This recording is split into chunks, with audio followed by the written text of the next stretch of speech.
What's going on, guys? Your boy Amazing. We're back with another video, and in today's video, guys, I'm gonna be going over everything that's coming with JP's update and that we got from the live stream of 7 Daily Since Grand Cross for JP and KR. So let's actually hop into the video.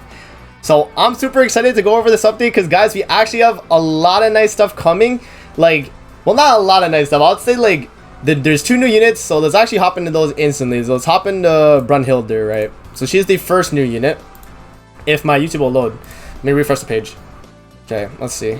Here we go. So yeah, so you have the new Brunthilder. I'll mute the volume. But this is her, like, how she looks. Let's actually, I guess I'll put it on ×2. I'll put it on ×2 so we kind of like skim through. Let me go forward and see. Yeah, so that's what she looks like. She's the new character. She's the one with the spear from the trailer, if you guys remember. We'll actually go over her passive as well and all the stuff that comes with her kit, because Korean Jesus, shout out to him, he actually did do translations for the update here. So let's hop in and actually explain like what she does. So for her passive, for every remaining hero in the battlefield, increase base stats by 12%. When an ally dies, increase base stats by 8%. And then excludes PvP, deathmatch, and activates at the start of the battle. So this passive is only relegated to PvE content, which kind of sucks. I'm not going to lie, like, you know, having your passive like only in PvE kind of like you know, takes you out of like half the game, really. Like, you know, PvP is a lot of Grand Cross, and when you take like a character away from that, a lot of their viability is kind of tarnished. Like, I don't know if people are really going to want to summon for this unit just for PvE content, you know what I mean, when other units exist for that reason. So, you know, that's something to take into account. But other than that, you know, it's basically like, think of this passive as like Red Helbrum's, but just better, right? Because Red Helbrum, for every remaining hero in the battlefield, he increases his base stats. She's gonna do that, but more, but for only PvE. So just to take that into account. So for her first skill here, she's gonna have single target detonate, and then her second is gonna be power strike single target, so damage based on enemy's patience. So if you go to the video here, and they actually show off the unit. So let's see. So this is the detonate card, right? Pretty good, and it does a lot of damage. They are both single target, by the way, right? So she has the power strike card as her other card. So let's actually just skim through here. Let's go. That's the power strike card. And then if we go to her ultimate, which I actually will get to here. Oh wait, I didn't show it on the video. Okay, let's go back. So her ultimate here, so 735% of attack, right? And then 80% heal. So, you know, 75% single target, and heals 80% of damage dealt. So the more damage you do, the more HP she's gonna heal. So I guess in the live stream I can show what the ultimate looks like. This is that ×2 speed, by the way, so you're not gonna, like, you know, see it like this, but yeah. So bop.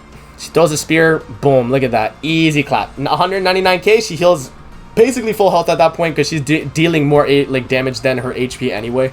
So she's basically at that point full healing. But yeah, she looks pretty cool, and they showed off her outfits and stuff. I don't really think I need to go over that. It's kind of just like, you know, if you guys are simp mode, you know what I mean. I do like the outfits though. I think the that one is really nice. I really like that one.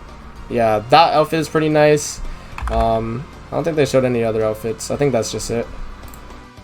Let's see. Yeah, and the default one. And they showed like the weapons. But yeah, we can move on to Diane here. Let's actually hop into her. So Diane is the next unit coming with the update. She's not the craziest, you know, like she's good. I think she will have a place in PvP because she does counter buff meta, which I will show you guys in her in the thing right here. So again, Korean Jesus got the translations here. So for her passive, when the hero uses their skill, remove 3 enemy buffs and debuffs and increase damage by 40% per buff and debuff. So that is really, really good, right? You're removing the enemy's buffs and debuffs, so it's already a counter to Margaret and Bond. So Bond's HP buff, you're removing that. You're removing you know, Margaret's like buff card as well. And then for her first skill here, she's going to deal 500% of the damage to single target and increase ultimate gauge by 2. So same card as Green Escanor, same card as Lost Maid Meliodas. You guys know, right? Like the fill gauge single target. And then her second card here is going to be deals 360% of damage to single target and seals attack seals for 2 turns. So single target attack seal, not bad. I think if that was AoE though, she would actually be like super cracked. But it is what it is, man. Not bad at all. And then her ultimate here, I think, is probably the best thing like of her like attacks, right? It's going to increase all allies damage by 42%, by the way. Damage dealt by 42% for 2 turns, and then deals 750% of damage to all enemies. 750% AoE, by the way, is a lot. It is a lot. The one Escanor on his on his ultimate at, like, you know, 1 out of 6 does that much damage to 1 enemy, right? So that, like, take that into account. Like, that is a lot of damage. On top of the fact you're getting this, there's no unit in the game that I think could live this AoE attack. Like, actually though, like Merlin is the only one, but like other than that, they're dying because it just does so much damage. So, you know, it's crazy. So yeah, and then the next thing they revealed in the update, right? I'll show you guys the how the attacks look, I guess. Yeah. So let's actually hop into that if they showcase the unit here. So yeah, so let's see. Let's see if they showcase the what the skills look like, just to kind of show you guys. Oh yeah, we missed it right there. So this is their fill gauge card.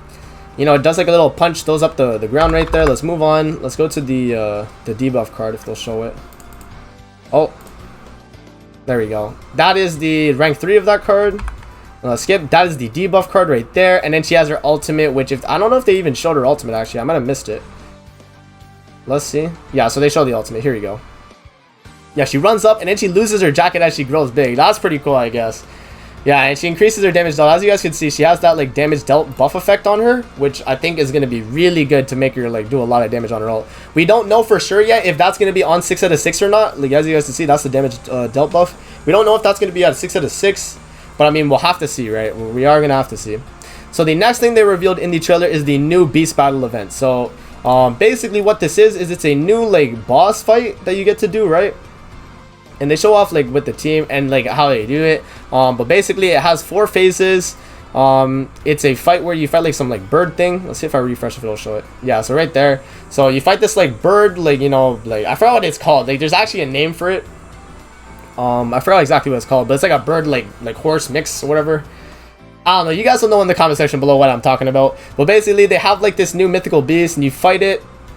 And when you clear it, you get these like rewards, right? And these rewards can actually be used to, well, you know, they got bad drops in the live, but they show off here that you get these rewards right here, this thing and this thing, which is actually used for the new thing they added in the game, which I think is the saving grace of this live stream, guys. Like outright, is the new thing that they added here. So it's called the Holy Relic system, and basically how it works is, I'll go to the part in the live stream where they show it. But if we go to the part in the live stream where they show off the Holy Relics, so basically what it is think of it as like an EZA from Dokkan. If you guys have played Dokkan Battle, think of it as like a buff to the unit, but also keeping what the unit does. So what it does is it gives you a new passive for the character. So if I skip over to here, it gives you a new passive for that character on top of their existing passive and everything they already have. So this could be really good for older characters that need buffs. Like if we think about older characters, if we think of like Green Grimmore, you know, like Green Jericho, even like units that I care for, like myself, like Red Molassula, bro. Like if they buff these units with good ass passives, they could be really good. I'll show you guys an example of what they mean when we go to Bond's right here, that Korean Jesus translated. So Bond's Holy Relic passive is when an ally hero dies, increase your max HP by 15%. So this buff for Bond is like if like one of his teammates die, like let's say you're running him with Arthur, you're running him with Easton, and you're running him with a Twigo backline. If Easton dies, you actually increase your damage, actually though, because you know you don't lose HP because Easton is not giving you HP buff. But like on the flip side, if Arthur dies, you're actually sufficing for the HP you lost. You know, you're still getting like a little bit of a bonus even if Arthur dies. So I think like that is a really like, you know, that's a fair buff I think to Bond. Like even though, you know, Bond was already like one of the best units in the game, that I think is a really nice addition to Bond, right?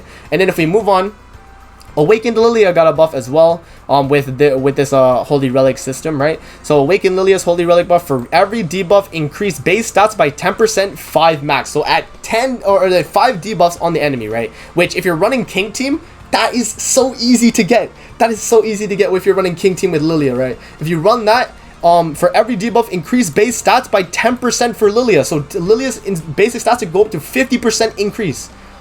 1.5 times her basic stats, which is actually cracked. That's actually cracked. It makes Red Lilia a actually viable unit, like realistically, right? And another thing to note as well, guys, is that I don't know if I showed this, but they have like a little like Bond actually gets like a little like cosmetic there too. You can kind of see from his gauntlets there, like he has these like new gauntlets and they look really sick. I think Lilia has them as well if we go to her. But yeah, you can see there Lilia has them as well. So these two right there. Really cool, man. I'm super excited for this update specifically because depending on how they do this, this could actually be a really good buff for older units in Grand Cross. Because, you know, every time they release a new unit, they always try and power creep an old one. With this, like, Holy War Relic system, they could buff old units and make them viable towards the recent PvP meta or even PvE metas. You know what I mean? Like, this could actually be a really good update. So let me know what you guys think in the comment section below. That's basically it for the update, man. The rest of the stuff they kind of just talked about what else is coming. JP did show though I will show that JP did show SA6, if I'm not mistaken. I just need to find it. Let's see if they show it around here. I think it was around like this time. Is it this? No. Is it over here? No. What is this anyway? Oh, this is that new system. Okay, so that's that new system they have there. Let's see if they... I know they showed in the JP Live here, like SA6 being a thing. So that's that new event. Oh, let me put it like this. Where's SA6? I know they showed it off. Not there, so maybe a little bit past this. Past the battle here. I know they showed it somewhere, guys. I'm trying to find it, but if I can't find it, you just take my word. They showed off the SA6 in the live. Alright? And they showed off that it actually does increase some base stats. So that is something to take into account. Like, some basic stats actually do get increased. So, oh, wait, I think I just saw it there. Yeah, so right here. Boom. So, SA6 is happening, and Bond actually gets an HP buff, so he is increasing his HP. SA6 is actually going to be giving some like stats, like some basic stats an increase, which all of us thought that we weren't getting any more basic stat increases, but because of this could push units to like 65k CC, man, at the most. I think like it could actually push units 64k, 65k at the most. We'll have to see. I don't know, you know, like this is all just like off like my thoughts like initially. But yeah, that's basically it for the video, guys. Let me know in the comment section below what you guys think about the buff. Oh, also, another thing to know as well is that they buffed Twigo. Twigo got 30% HP and applies taunt. So, you know, so already goes to show that if they do this well with units, man, it could actually be super nice for your old units. But yeah, anyway, I'm gonna wrap up the video there. Thank you again to Korean Jesus for the translations. That's gonna be it for the video. I hope you guys enjoyed. Don't forget to like, comment, subscribe as always. If you guys want to see more videos like this, definitely let me know in the comment section below, and I'm gonna see you guys in the next video. Peace out and have a great rest of your day.